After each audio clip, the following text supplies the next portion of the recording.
Twitter, the social media app that everybody loves. About a month and a half ago, Elon Musk, one of the richest men in the world, made it very clear to the world that he was going to buy Twitter and improve it. But what a lot of people don't know is that when you basically approach a billion-dollar company and you say, hey, I want to buy this, they have what's called a merger agreement. And what a merger agreement is essentially Twitter and Elon agreeing that this is going to happen, but if he backs out or if he terminates it, he's going to owe Twitter a large termination fee. Usually people don't do binding merger agreements, but in this particular case, you have a billion-dollar corporation and a billionaire, and quite frankly, $1 billion to them really isn't anything. But it just so happens is that one of the reasons that Elon Musk tried to back out of his $44 billion buy-in of Twitter was because one of his requirements for acquiring Twitter is that they would disclose the data behind the scenes on how many spam bots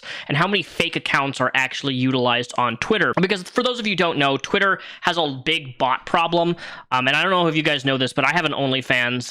No, I'm not going to promote it in this video. But anytime in the past that I post my OnlyFans or something on my social media, instantly on Twitter, I get all of these within 2 seconds of my tweet, I get spam botted in the replies with all of these crazy spam URLs from accounts that if you go to their mentions, they auto reply to anybody who mentions a particular URL that fits into that category of spam botting. It's really bad. There's a lot of spam, a lot of garbage on Twitter, and that's not even getting to the whole area of the fact that they seem to have maps everywhere, and they don't really do anything to terminate people who are, spreading inappropriate or illegal things on their own social media app.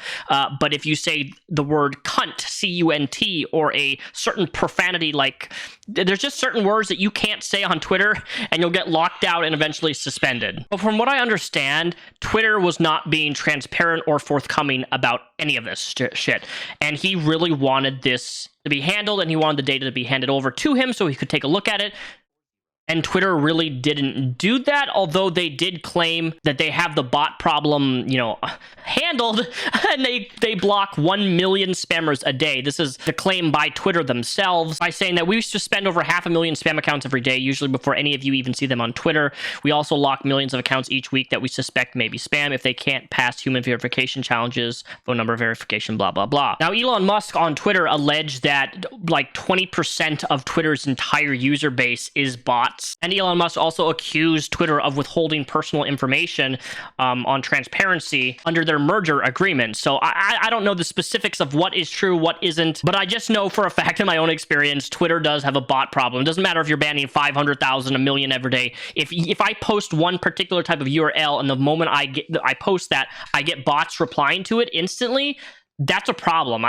When Elon Musk and Twitter signed their deal that this was, they're going to buy it, he was going to buy it, termination fee was $1 billion, just in case Twitter backed out or Elon Musk backed out. But as of right now, as of literally yesterday, from what I understand, Twitter is now going to sue Elon Musk. Now, the crazy thing is that when legal issues like this happen with billionaires, this is going to be a huge legal battle for months and months. And I don't think this is just going to be simply resolved within a few days or weeks. Twitter themselves are in a very difficult position. Twitter can't even just say lower the bid of acquiring Twitter, because by doing that, it creates a whole nother loophole of lawsuits by Twitter, people who have shares in the Twitter shareholders. In fact, as of right now, Twitter shareholders have already filed lawsuit against Twitter themselves and Elon Musk over this crazy deal. So what people don't understand about merger agreements is that they're not easy to escape. They're designed specifically to keep it consistent, and Musk has not really provided any evidence that Twitter has,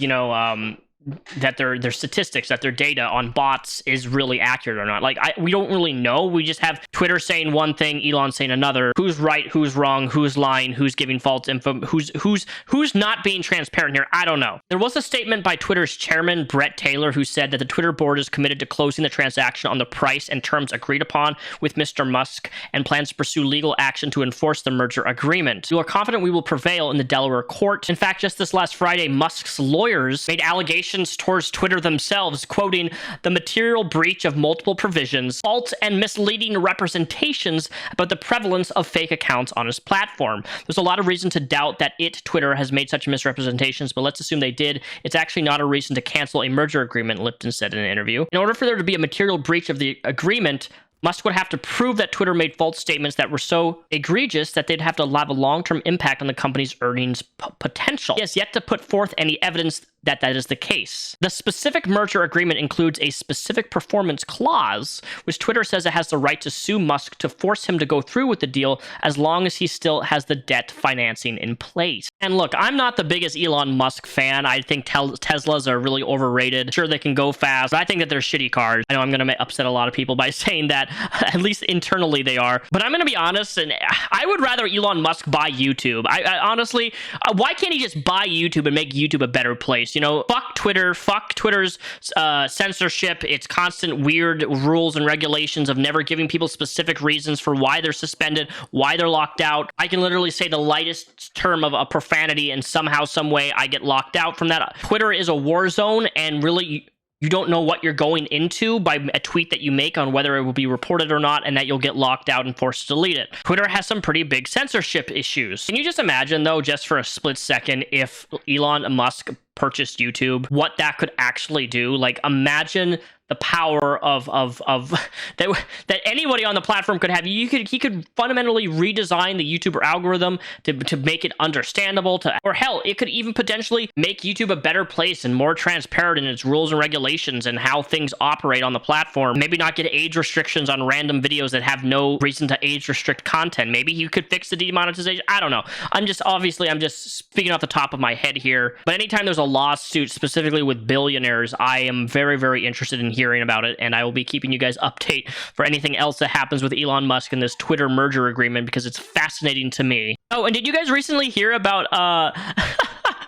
Jeff, the guy of the president of Amazon, the other multi-billion-dollar rich dude? He wanted them to disassemble part of a bridge in Europe. He could, have his multi-billion-dollar yacht drive underneath it, and they were like, no, we're not going to disassemble a 95-year-old historical bridge for your stupid fucking yacht, you dumb fuck. Rich piece of goddamn shit. Go fuck yourself. How's he gonna get his yacht out of there from now on? I don't know, but it's just funny as fuck that people are finally standing up to billionaires and not letting them do whatever the fuck they want and get away with it.